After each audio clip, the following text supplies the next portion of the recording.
জুনাইদ বাগদাদি বন্দেগী করতেছে, হঠাৎ খেয়াল করবেন ওয়াজ, খুব খেয়াল, এমন ভাবে নামাজ পড়তেছে আর এমন ভাবে দোয়া করতেছে। ওই দেশের মধ্যে একজন চোর জুনাইদের ঘরে আসলেন। সেই চোরটার নাম হলো হাত কাটা সাবেদ। নাম কি? জোরে বলেন নাম কি? সাবেদ নামে একজন বন্ড। উনি একবার চুরি করতে যাইয়া ধরা পড়ে হাত কাটা পড়েছে সাবেদের। এবার চুরি করেন অনেকদিন, খোদার যন্ত্রণায় আছে। বগদাদ নগরে চুরি করার জন্য আসলেন। জুনাইদ বাগদাদির ঘরের মধ্যে ঢুকিয়া চুরি করতে গেছে। এখন ঘরের মধ্যে ঢুকে দেখে শুধু জায়নামাজ আর পাঞ্জাবি আর তসবিহ ছাড়া কিছু না, শুধু কাপড় পাঞ্জাবি আর জায়নামাজ। আল্লাহ। আর আমার দেশের পীরেদের বাড়ি গেলে স্বর্ণের পীরের বইয়ের স্বর্ণই পর্যন্ত লাগে রে মুসলমান। কোথা কই? আমার দেশের পীরেদের বউদের যে দামি শাড়ি, দামি গাড়ি, আমার দেশের পীরেদের স্বর্ণের অভাব নাই, জমির অভাব নাই। আর জুনাইদ বাগদাদির ঘরের মধ্যে ঢুকছে, হাত কাটা সাবেদ টুইকা দেখে শুধু জায়নামাজ আর টুপি, জায়নামাজ আর টুপি আর পাঞ্জাবি আর তসবিহ। জোরে জোরে চিল্লায় বলা যাবে না মারহাবা। ওলি কারে কয় বুঝতে হবে, সব জায়গা পাগল হওয়া যাবে না। আমি ওলি আল্লাহদের বিরোধিতা করে কখনো কথা বলি না, কিন্তু সত্যটা আমাদের যাচাই করতে হবে, আলোচনাগুলো শুনতে হবে। কথা বুঝেননি? সাবেদ ঘরের ভিতর ডুইকা দেখে শুধু কয়টা পাঞ্জাবি, টুপি, এরপরে একটা লেপ, একটা তোশক, মোটামুটি ওর ভিতর সোনা দানা কিছু নেই, একটা পাতিল, খাবার একটা কাপ, একটা মগ, একটা প্লেট, ইত্যাদি ইত্যাদি। সাবেদের মনে কষ্ট, যাহার এত কষ্ট করে অনেকদিন পর চুরি করতে আসলাম, কিন্তু ঘরের মধ্যে ঢুকে যা পাইলাম, এগুলো নিলে তো সব মিলে 2-1 টাকা হইবে, 2-1 আনা বেচা যাবে, এ নিয়ে কি করবে? আবার চিন্তা করে অনেকদিন চুরি করি না, সুযোগ পাইছে চুরিটা করেই ফেলি। সবগুলো গুছাইছে, চিন্তা করছে যা আছে হাড়ি পাতিল টাতিল মোটামুটি কাপড় চোপড় গুছাইয়ে এক জায়গায় রাখছে। রাইখা এখন এক হাত কাটা, ডান হাত কাটা, বাম হাত দে, এটা বাঁধবে কেমন করে, সব গুছায় বাঁধতেছে, বাঁধতে পারে। এক হাত দে ধরছে রশি, আর এক দাঁত দে কামড় দিয়ে রশিটা টানতেছে। আল্লাহর ওলি তাহাজ্জুদের নামাজ শেষ করে, এ যুবক শোন, তাহাজ্জুদের নামাজ শেষ করে লম্বা একটা দোয়া করে উনি কি করলো, আয়েশা দেখে চোরে খুব কষ্ট করে গুছাইতেছে, সালাম দিছে, আসসালামু আলাইকুম, সুবহানাল্লাহ বলেন না। দেখেন ওলিদের প্রেমের খেলা, ওলিদের প্রেম। আর আমরা এখন ঢাকা শহরে বিশ্ববিদ্যালয় ছাত্ররা পাগলরে খাওয়ায় আর মারে, যদি কোন ঠিক কিনা? ওলিদের প্রেম দেখেন, আল্লাহর ওলিরা চোরকে কুতুব বানায়। আর এই সাবেদ আল্লাহর ওলি হয়েছিল, জগৎ বিখ্যাত ওলি। একটু ধৈর্য ধরেন, আলোচনা খালি শুনলে হবে না, এগুলো অনেক আলোচনা রয়েছে, কারণ আমি আপনাদেরকে নিয়ে মজা দিতে পারবো না। তবে ওয়াজ যতক্ষণ পর্যন্ত থাকবো ততক্ষণ পর্যন্ত আলোচনার মধ্যেই থাকবো। কষ্ট পাচ্ছেন? কষ্ট পাচ্ছেন আমার বাবারা? সাবেদ এসে, ভাইজান তুমি কে? বলে ভাই আমি আপনার মতো একজন। সুবহানাল্লাহ। আল্লাহর ওলি জুনাইদ বাগদাদি বলে, ভাই আপনি কি হয়েছে, আপনি কেন বাঁধতে পারেন না? আমার একটা হাত নাই, দেন আমি আপনাকে বেঁধে দিই। সুন্দরভাবে বোঝাটা বেঁধে দিলেন। এবার বোঝা উঠাইতে পারে না, বাড়ি হয়ে গেছে, তা উঠাই নেন, তা উঠাইতে পারি না। সাবেদ কয়, আমার একটু উঠাই দেন, বোঝাটা উঠাই দিলেন, পারে না। জুনাইদ বাগদাদি কয়, বাজান একটু দাঁড়াও, একটু দেরি করেন, ভিতর থেকে আমি আসি।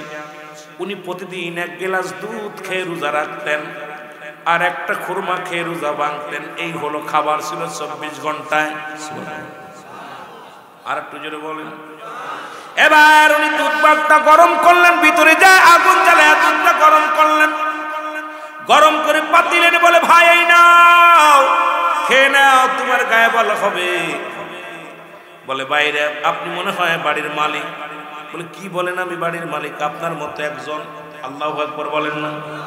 আমি তো আপনার মতো একজন নতুন চোর। আপনার থেকে প্রশিক্ষণ নিব, আপনি উস্তাদ আমি শিষ্য, আপনি আগে আগে চলেন, আপনি আমার উস্তাদ আমি আপনার ছাত্র, আপনার বোঝাটা আমি বহন করে নিয়ে যাই। বোঝা বহন করলেন, আল্লাহর ওই মাথায় নিয়ে বোঝাটা হাঁটতে পারে না, ক্ষুধার্ত অবস্থায় বড় ক্লান্ত দেহখানা, গুটি গুটি পায়ে আগাইতে লাগলেন। সাবেত পিছন থেকে গালি দেয় আর রাগ করে, হুজুর আসতেছি।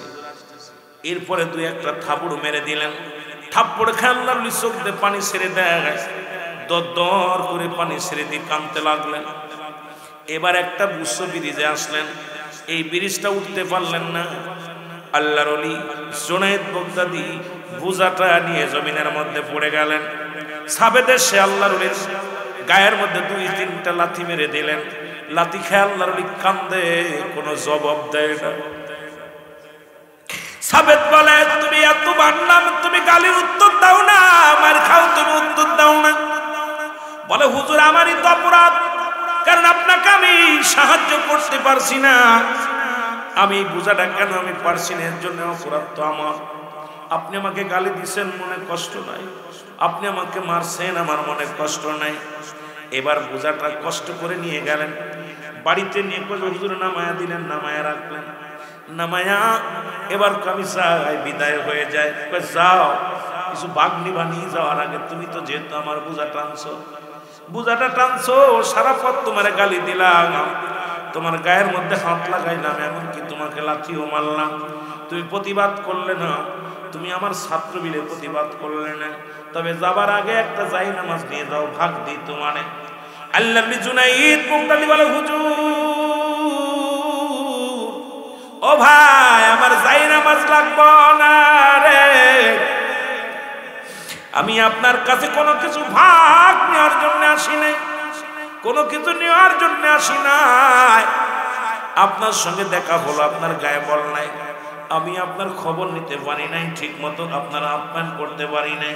আপনি আমার মেহমান, মেহমানকে আমি সুন্দরভাবে আপ্যায়ন করতে পারি নাই। আল্লাহর আদালতে কি জবাব দিব সেই ভয়ে আমি কাঁদতেছি। জোরে বলো আল্লাহু আকবার। সাবেদার আর বুঝতে বাকি নাই, ডাকতে বলে, আপনি নিশ্চিত এই বাড়ির মালিক? আল্লাহু আকবার। উনি ডাকতে বলেন, হ্যাঁ ঠিকই ধরেছ, আমি ওই বাড়ির মালিক। বলে, আপনি না ধরে কেন আমাদের সহযোগিতা করলেন, আমার গাট্টিগুলো এনে দিলেন? আল্লাহর ওলি জুনায়েদ বাগদাদী বলে, বাবা তুমি আমার বাড়িতে গেছো, ক্ষুধার যন্ত্রণায় আমার বাড়ি পর্যন্ত গেছো, আমি আল্লাহর কাছে কি জবাব দিব? বাবারে, তুমি আমার মহল্লায় বাস করো, অথচ তুমি না খেয়েছো, আমি খবর নিতে পারি নাই। আমি তো মোটামুটি কিছু দুধ খাই, কিছু খোরমা খাই। বাবারে, তুমি তো ক্ষুধার যন্ত্রণায় চুরি করেছো, এই বিদ্যা অর্জন করেছো। বাবা, আমি তোমারে তো ঠিক মতো যত্ন করতে পারি নাই। তখনও পরিচয় দেয় না আমি আল্লাহর ওলি। এই কথা বলে উনি রওনা হয়ে গেল। সাবেদের আর ভালো লাগে না, সারা রাত শুধু টেনশনে আছে, এই লোকটা কে রে, যারে গালি দিলাম, যাকে মন্দ বললাম, যাকে আমি মারলাম, সে তো প্রতিবাদ করলো না, কোনো প্রতিবাদ করে নাই। এই লোকটা তো সাধারণ কোনো মানুষ হইতে পারে না। সকাল ফজরে আজান হলো, এবার আজানের পরে আস্তে আস্তে করে সাবেদ গুটি গুটি পায়ে যে বাড়িতে চুরি করেছিল এই বাড়ির কিনারে এসে দাঁড়ালেন। দাঁড়ায় একটা বালককে ডাকতে বলে, বালক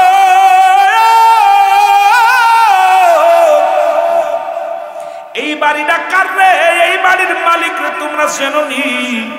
বালক বলে, তোমার বাড়ি কই? আমার বাড়ি বাগদাদ শহরে। কয়, তোমার বাড়ি যদি বাগদাদ নগর হয় তাহলে এই বাড়ি চেনো না, তুমি কেমন বাগদাদের মানুষ? বলে, বাবারে এই বাড়িটা কে বাস করে বল? ইনি হলো বর্তমান জামানার এক কামেল মুকাম্মেল আল্লাহর ওলি খাজা জুনায়েদ বাগদাদী।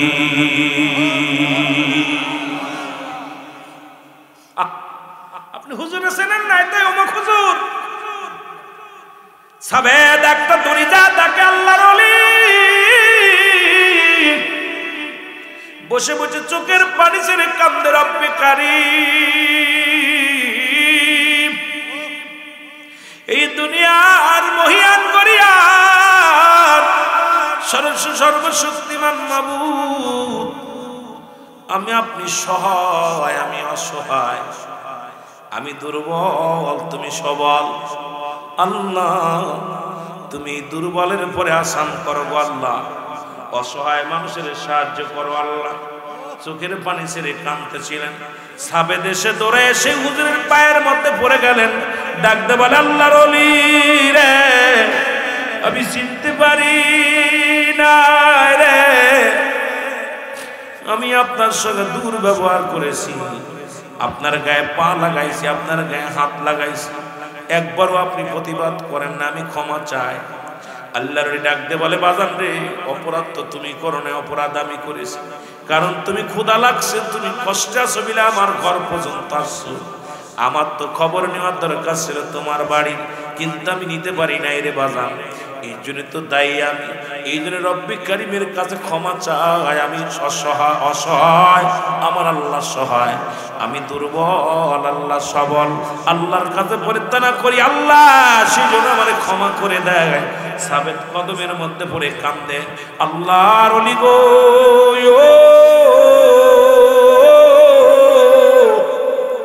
ক্ষমা চাই, ক্ষমা চাই, আপনি আমাকে বায়াত করায় দেন। আল্লাহর ওলি সঙ্গে সঙ্গে তওবা করায় দেন, আস্তাগফিরুল্লাহ রাব্বি মিন কুল্লি যামবি ওয়া আতুবু ইলাইহি, লা ইলাহা ইল্লাল্লাহু মুহাম্মাদুর রাসূলুল্লাহ সাল্লাল্লাহু আলাইহি ওয়াসাল্লাম, আশহাদু আল্লা ইলাহা ইল্লাল্লাহু ওয়াহদাহু লা শারীকা লাহু, আশহাদু আন্না মুহাম্মাদান আবদুহু ওয়া রাসূলুহু। জোরে জোরে চিল্লায় বলা যাবে না আল্লাহু আকবার। আল্লাহর ওলির কদমে থেকে শরিয়াত, তরিকত, হাকিকত, মারফাতের প্ল্যাটফর্ম অর্জন করলেন। তৎকালীন জামানায় এই সাবেত নামে হাত কাটা উনিও আল্লাহর একজন বিখ্যাত ওলি হয়ে গেলেন। সুবহানাল্লাহ। আর একটু জোরে বলেন আল্লাহু আকবার। ও যুবক, শুনে নাও, শুনে নাও। এই জন্য আমি বলতেছিলাম, নামাজের আগে আলা নাই, হজের আগে আলা নাই, যাকাতের আগে আলা নাই। আল্লাহ বললেন আলা, সাবধান। ওলিদের বিষয় বলতে যা বলেন না, সাবধান। ইন্না নিশ্চয় আলা ইন্নাল্লাহি, আল্লাহর তরফ থেকে যারা ওলি হয়, লা নাই খফুন শব্দের অর্থ ভয়, ওলা যদি অবস্থান করে ওদের উপরে ইহজানুন, তাদের কোনো চিন্তা নাই, ভাবনা নাই। মেরকাত সূরা মেরকাতের 10ম খণ্ড 722 নম্বর পৃষ্ঠা, তাফসীরুল বায়ান 5ম খণ্ড 524 নম্বর পৃষ্ঠা। রাসূল কায়লা সাবধান, ইন্না নিশ্চয় আলা ইন্নাল্লাহি, আল্লাহর তরফ থেকে যারা ওলি হয়, লা ইয়ামুত, তাদের মৃত্যু নাই। এটা বিশ্বাস করে না কিছু মুনাফিকরা আছে ভাই। আল্লাহ কমিনান নাস, মানুষের মধ্যে মায়াকুল, তারা বলবে আমান্না, তারা ঈমান আনছে, বিল্লাহি, আল্লাহর প্রতি, অবিল আখিরাতের প্রতি বিশ্বাস স্থাপন করেছে। ওমা হুম বিমুমিনিন।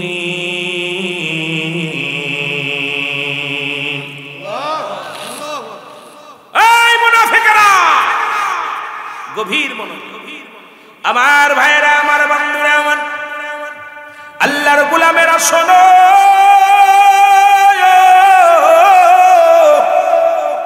ও যুবকেরা শোনো, শাহজালাল ইয়ামানি এই জগৎ বিখ্যাত একজন আল্লাহর ওলি, শাহফরান জগৎ বিখ্যাত একজন আল্লাহর ওলি। আজকে যারা মাদ্রাসায় লেখাপড়া করে, যারা মুসলমান বড় বাহাদুরি করো, বড় এলেমের বর করো, আমি তাদেরকে বলে যাই, আগে এই জমিনের মধ্যে শাহজালাল নাকি মাদ্রাসা? আগে এই জমিনের মধ্যে সিলেট জমিনের মধ্যে আগে আসছে শাহজালাল, তারপরে আসছে মাদ্রাসা, তারপরে আসছে মসজিদ। ও ও মুসলমান শোনো, আজকে যারা সেই মসজিদ ইমামতি করো আর সেই মাদ্রাসায় লেখাপড়া করে জ্ঞান অর্জন করো আর শাহজালালের বিরোধিতা করো, শাহপরানের বিরোধিতা করো, আমার মন বলে এদের মতো মুনাফিক আর জগতে নাই। জোরে বলেন ঠিক কিনা? আর এই মুনাফিকদের জন্য আমার রব্বে কারীম জাহান্নামের মধ্যে একটা সর্বোচ্চ একটা জায়গা রাখছে, নিম্ন কাতারের জায়গা। সেই জায়গাটার নাম হলো হুব্বুল ফজল। নিম্ন কাতারের একটা জায়গা, মহিলাদের হায়ানি পাশের পানি নিগত হইয়া যেখানে যে এক জায়গা জমাট হয়, আর মুনাফিকদের জায়গাটা হবে সেই নিকৃষ্ট জায়গায়। জোরে বলেন আল্লাহু আকবার। এ যুবক শুনে নাও গো, বিরোধিতা করো। কার বিরোধিতা করো?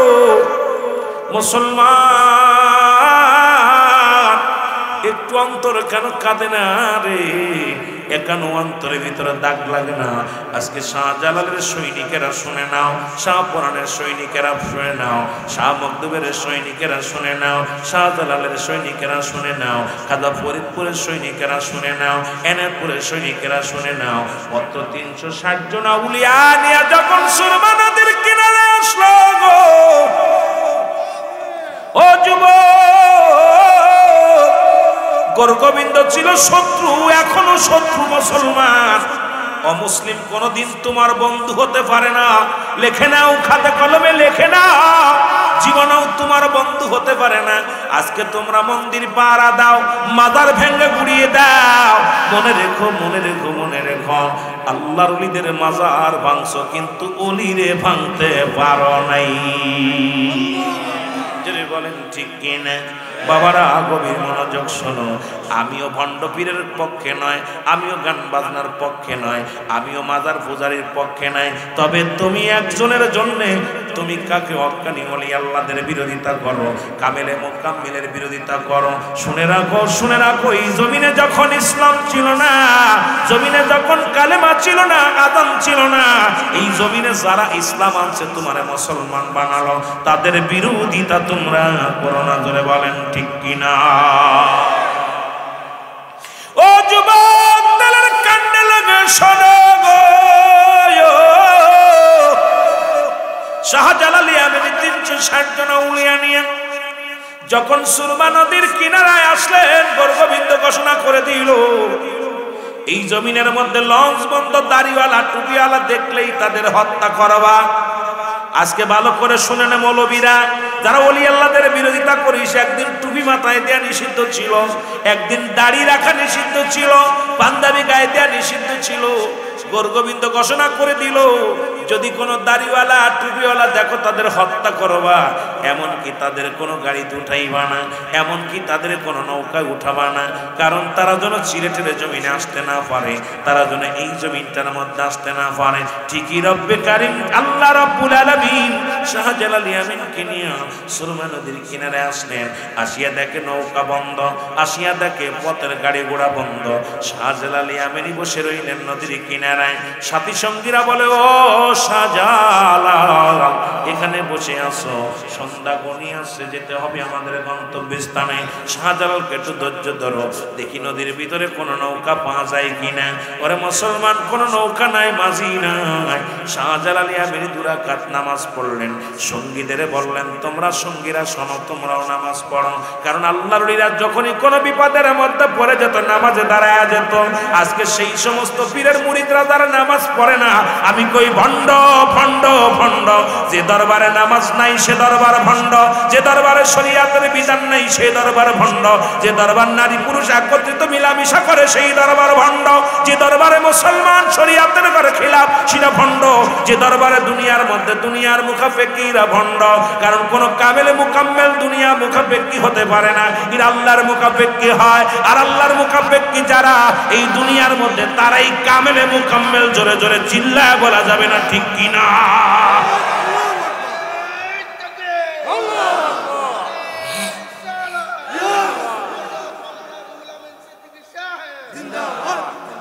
কষ্ট লাগেনি? হাই হাই, 2টা বেজে গেছে,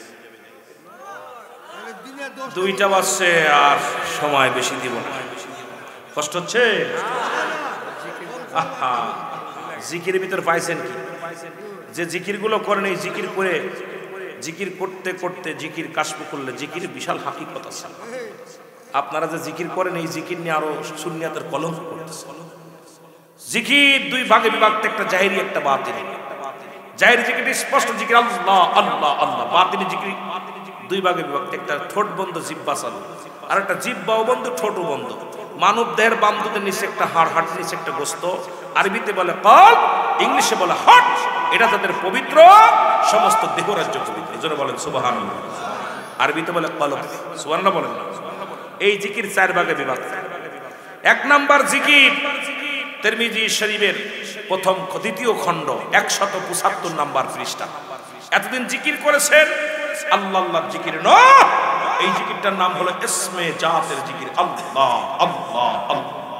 বাইহাকি শুআইবুল ঈমানের প্রথম খণ্ড 337। এখন বর্তমান কিছু রাগ করেন না, আমাদের সুন্নিয়াতের ভিতর কিছু যুবক বাইরে হয়েছে। এটা আমরা ধরেন, আমরা কিন্তু আমাদের এলাকায় মাহফিলের অভাব নাই। আপনি জানেন আমি বিশ্ব জাকির নজরুলের মুরিদ, আমার সারা বাংলাদেশে অভাব নাই।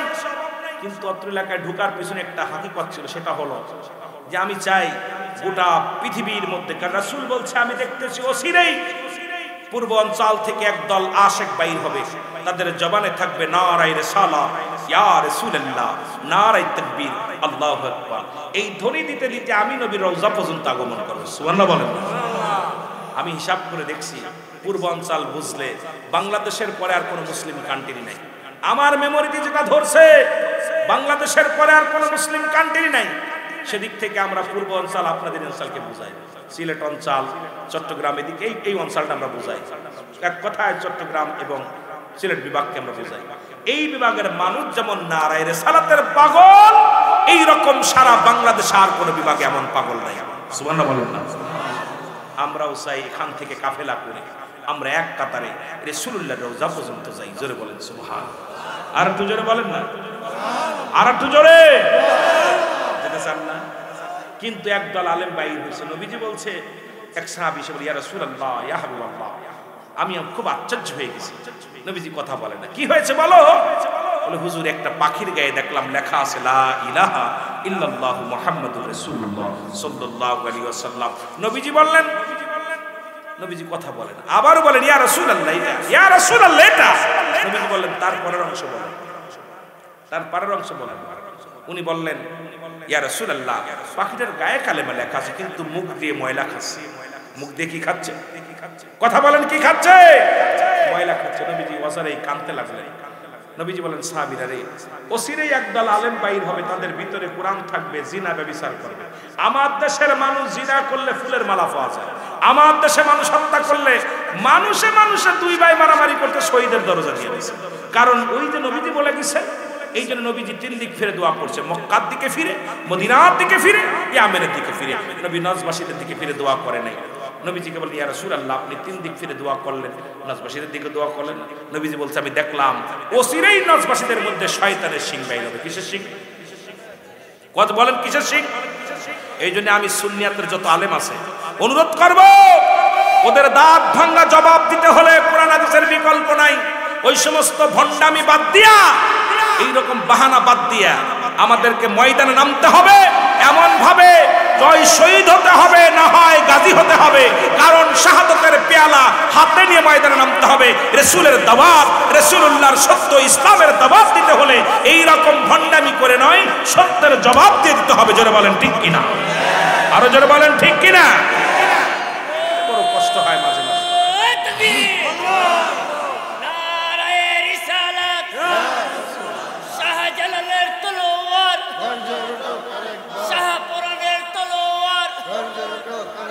হঠাৎ করে শাহজালালের ওয়াজ করতেছিলাম, তাকবীর আসার কারণে মনে পড়ছে আমার কথা, বলছেন নি? শাহজালাল ইয়ামানি উনি 2 রাকাত নামাজ পড়লেন। সুবহানাল্লাহ বলেন। আর একটু জোরে। দেখেন বাংলাদেশ নয় পৃথিবীর মধ্যে একটা টাইটানিস নামে একটা জাহাজ বানাইলো। ওনার মালিক বললেন পৃথিবীর এক টুকরা ফুলশোলা তলায় যাবে, আমার টাইটানিস জাহাজের কিছু হবে না। আল্লাহ এটারও শেষ করছে। কোন ঠিক কিনা? শেষ করছে না? কতক্ষণ শেষ করছে না? শেষ করছে। কিন্তু শাহজালাল ইয়ামানি আমাদের কদিন আগে মা ঘাট, এই ব্রিজ হওয়ার আগেও মা ঘাটে লঞ্চ ডুবে প্রায় 200-300 মানুষ মারা গেছে, অসংখ্য মানুষ মারা যাচ্ছে।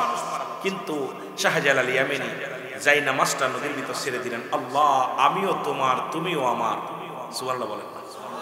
এই নদীও তোমার আমিও তোমার, ও পারে যাব আমি। কোন পারে যাব? ও পারে যাব। বলি আল্লাহ যখন সাহায্যের দরকার আল্লাহর কাছে ওনার নামাজ পড়তো, 2 রাকাত নফল নামাজ পড়তো। কোটে হাত উঠাইতে দেরি, আল্লাহর দরবারে হাত উঠাইতে দেরি, দোয়া কবুল হতে দেরি নয়। সঙ্গে সঙ্গে শাহজালাল ইয়ামানি একজন নয়, দুজন নয়, 360 জন আউলিয়া নিয়ে সুরমা নদী পার হয়েছে। আরো জোরে বলেন বাবা। শুধু তাই নয়, খাজা মাইনুদ্দিন চিশতি রাহমাতুল্লাহ আলাইহি উনাকে মারার জন্য পিতৃরাজ পাথর চালান দিলেন। এই যারা আজমিরে মুসলমান শোন, এগুলো তথ্য নাও, ওলি আল্লাহদের জীবনী পড়বা, দেখবা মজা লাগবে। গীতা পড়ো, মজা লাগবে, গীতার মধ্যে আমার নবীর সম্মান আছে। বাইবেল পড়ো, নবীর শান আছে। আপনার যত কিতাব তাওরাত পড়েন, আমার নবীর শান আছে। কিন্তু আমাদের বোঝার দরকার কোন জায়গা আছে এটা দেখতে হবে। কথা বুঝেননি? কোন জায়গা আছে এগুলো খুঁজতে হবে। এখন আসলে তো কোরআনই খুঁজি না, এখন ওই ওয়াজ শুনে শুনে ওয়াজ করা শিখছি। শিখে আমরা আয়া মন করে একটা কথা বলতেছি, পরের দিন ভাইরাল হওয়ার জন্য এ কয় আল্লাহ বলতেছি, এ ওরে বাবারে বাবা, আমার দেশের অনেক বক্তা যেগুলো নাফারমানি কথাগুলো বলছে, যার কারণে আমাদের লজ্জিত হতে হয়। আমি অনুরোধ করব শ্রোতাগুলো অ্যালার্ট থাকতে হবে। আপনার অ্যালার্ট থাকলে এগুলো বলতে পারবে না।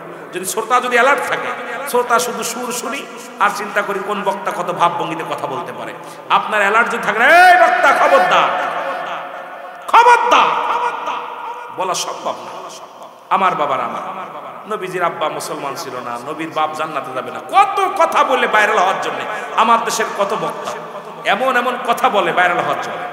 আমার অন্য বক্তারা নবীর বিবিরে নিয়ে কথা বলছি, আমরাও তো কম বলতেছি না, কারণ ভাইরালের দরকার নাই। আরে কি মেয়া ভাইরাল কি? আগে আল্লাহর আদালতে জবাব দিতে হবে, ইনসাফের হিসাব হবে। ইনসাফ কি জবাব দিবেন? যে কথা বলতেছিলাম, পিতৃরাজ পাথর চালান দিলেন মারার জন্য শাহজালাল কাকে? খাজা মাইনুদ্দিন চিশতিকে। খাজা মাইনুদ্দিন মোরাকাবার হালাতে আছে। কাশফু খোলা ওলি আল্লাহগণ, কাশফু খোলা থাকে, বলে দিতে পারে। ইলহাম আসে ওলিদের কাছে, ওহীতে আসে নবীর কাছে। জোরে বলেন ঠিক কি না? নবীগণের কাছে আসে কি? ওহী।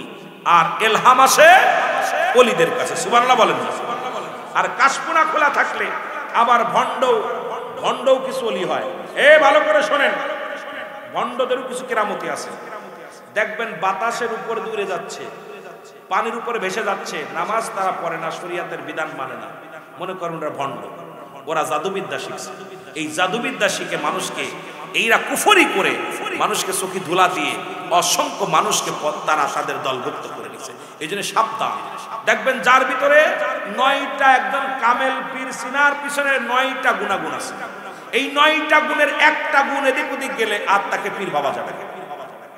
1 নম্বরে সে কথা বুঝেননি, এগুলো বললে অনেকের গায়ে লাগবে, বলবো যদি মুসলমান আস্তে আস্তে। এই জন্য আমাদের বিপদ তো আসলে কামেল সিনার দরকার। কামেল মুকাম্মেল আলী খাজা বাবা মাওলানা, আর দুনয়নে দেখলে তারে দূর হইত যন্ত্রণা। নবীর প্রেমিকদের চেহারার দিকে তাকাইলে যদি মদিনাওয়ালার কথা মনে না আসে, সে কালো হোক, তার ভিতরে নূরের ঝলক থাকে। জোরে বলেন ঠিক কি না? আরো জোরে বলেন। পীরে দারে দয়া করে মুর্দা দল তার জিন্দা হয়, আরে অকুল দরিয়ার মাঝে ডুবা নৌকা ভেসে যা।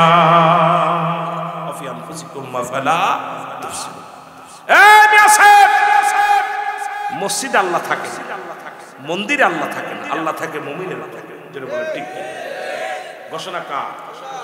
আমার আব্বা কোন পীর সাহেবের কি বলছে? আল্লাহ বলছে আমি মুমিনের কলবে থাকি। কোথায়?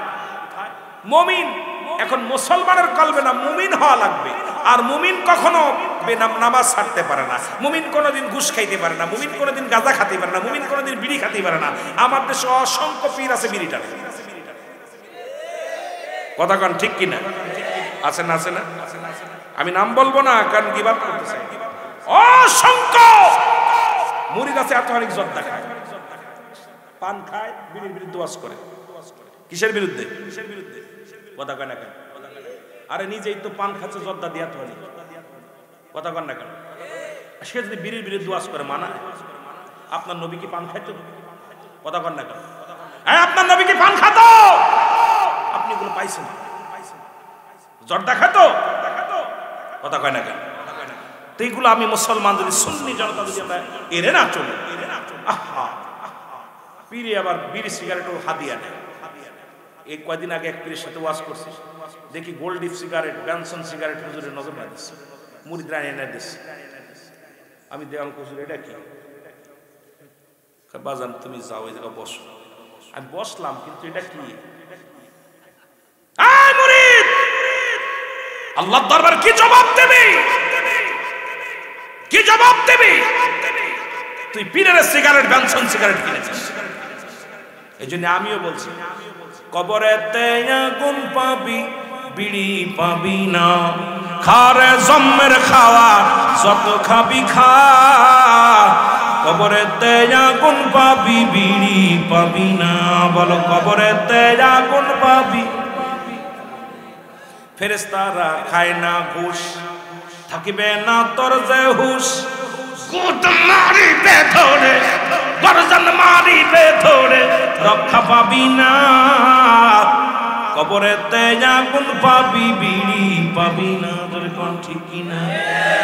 এর কবরেতে আগুন পাবি, বিড়ি। ফেরেশতারা খায় না ঘুষ, থাকিবে না তোর যে হুশ। গর্জন মারিবে ধরে, মুগুর মারিবে ধরে, রক্ষা পাবি না।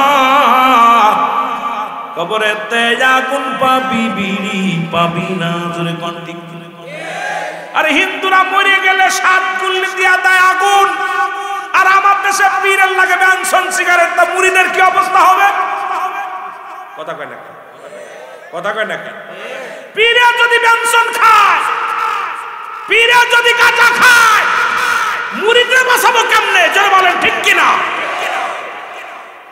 কষ্ট পাচ্ছেন? আমার পর অনেকের আগে কষ্ট করে কথা বলতেছি, কষ্ট করে। কারণ অল বাংলাদেশে এখন এই ধ্বংস পীরের জন্য অনেক হক্কানি পীর মাশায়েখদের উপর আঘাত আসছে। জোরে বলেন ঠিক ঠিক। গত কয়েকদিন আগে আপনার ওই ইসে কিছু ওয়াজ করতে হোমনায় যা দেখি নারী পুরুষ, আরে গান একটা মাজারে ফুল দিয়ে সাজায় নারী পুরুষ। আমার মেয়েদের কিরে মেয়েদের আমরা কোনে আনলি ভাই, মনে হয় এটাই মাহফিল। আর কেটে মাহফিল হয় কেমনে? এইটা যদি মাহফিল হয় রে, কি অবস্থা! এক ভণ্ডের কারণে হাজার হক্কানি আলেমদের কলঙ্ক। জোরে বলেন ঠিক কিনা? এজন্য আমরাও এর বিরোধিতা করি। জোরে বলেন ঠিক কিনা? ও বুড়ার চুল পেকেছে, পাকছে দাড়ি, গাল করেছে ব্যাক। তোরা দেখ, তোরা দেখ রে, তবু বুড়া টানে সিগারেট। জোরে কোন ঠিক কিনা? ও বুড়ার পাও গেছে কবরে, বুড়া হাতে নিছে লাঠি। বুড়ার মুখে চলে ভাইরে, বুড়ার মুখে চলে বাইরে, সোনের গুদের বাতি। বুড়ার চুল পেকেছে, পাকছে দাড়ি, গাল করেছে ব্যাক। তোরা দেখ, তোরা দেখ রে, তবু বুড়া টানে সিগারেট। দাড়িগুলো পেকে গেছে এত সুন্দর, আহা! চুল চুল পড়ে, চুল পেকে গেছে, মুখ ভেঙে গেছে, টান দিচ্ছে কি রে বদমাইশ! তোর কি লজ্জা লাগে না যে আমার কবরে গেলে? আরে কুকুররাও যদি টান দিয়ে দেওয়া হয়, কুকুর খায় না, সেই সিগারেট একজন খায়, আরেকজন যেটা বলেন ঠিক কিনা? তবে খালি বিড়ি না, যারা মাদক সেবন করবে, অধিক পরিমাণ মাদক সেবন করবে, সগীরা গুনাহ। সগীরা গুনাহ করতে আপনার বিড়ি খাওয়া মাকরু, অধিক পরিমাণ মাকরু সেবন করলে সগীরা গুনাহ, সগীরা গুনাহ করলে বেশি করলে কবিরা গুনাহ, কবিরা গুনাহকারী জাহান্নামে। একবার বাংলা ওয়াজ বুঝেননি? বাংলা ওয়াজ বোঝেন? এখন কইতে হুজুর বিড়ি তো হারাম না, হারাম না, আমি বলতেছি না হারাম। বিড়ি হলো মাকরু, খেয়াল করেন, বিড়ি খাওয়া কি? কথা বলেন না কেন? মাকরু। জর্দা খাওয়া কি? মাকরু। আমি বলবো না হারাম। অধিক পরিমাণ মাকরু সেবন করলে সগীরা গুনাহ। হাদিসটা এইভাবে আসছে, ভালো করে খেয়াল করেন। এখন ভালো করে আমি আবার বলতে, হুজুর অনেক মৌলবীরা ফতোয়া দিবে, উলামা নেই ফতোয়া দিল। শোনেন, অধিক পরিমাণ মাকরু সেবন করা সগীরা গুনাহ। সগীরা গুনাহকে ছোট করে দেখলে কবিরা গুনাহ। কবিরা গুনাহকারী জাহান্নামী, জাহান্নামী, জাহান্নামী। ওয়াজ শুনছেন? এখন আপনি সারা বছর ধরে এইভাবে মাকরু সেবন করবেন আর জান্নাতে যাওয়ার আশা করেন, কি পাইছেন এটা? আমার বাবারা, যে ঘরে মাদক ঢুকছে সে ঘরে শান্তি নাই। যে ঘরে মাদক ঢুকছে স্বামী স্ত্রী মহব্বত নাই। যে ঘরে মাদক ঢুকছে ভাইয়ে ভাইয়ে মিল নাই। যে ঘরে মাদক ঢুকছে বাবা সন্তানের ভিতর সম্পর্ক নষ্ট। যে ঘরে মাদক ঢুকছে ভাই বন্ধুর সঙ্গে সম্পর্ক নষ্ট, সংসার অশান্তি। জোরে বলেন ঠিক কিনা? আরো জোরে বলেন। তবে মাদক সেবন করলে তিনটে উপকার হয়। আমি মাঝে মাঝেই বলি, কয়টা উপকার? তিনটে উপকার। করবো নাকি? জোরে বলেন কব। ওয়াজ করতেছিলাম, খাদা মাইনুদ্দিন সিস্তি রয়েছিল, মনে আছে? ওদিকে যাবো না এদিক যাবো? কোন দিক যাবো? কথা কয় না। কোন দিক যাবো? খাজা বুঝতে পারছি কে ধরছে, ভয় লাগছে রে।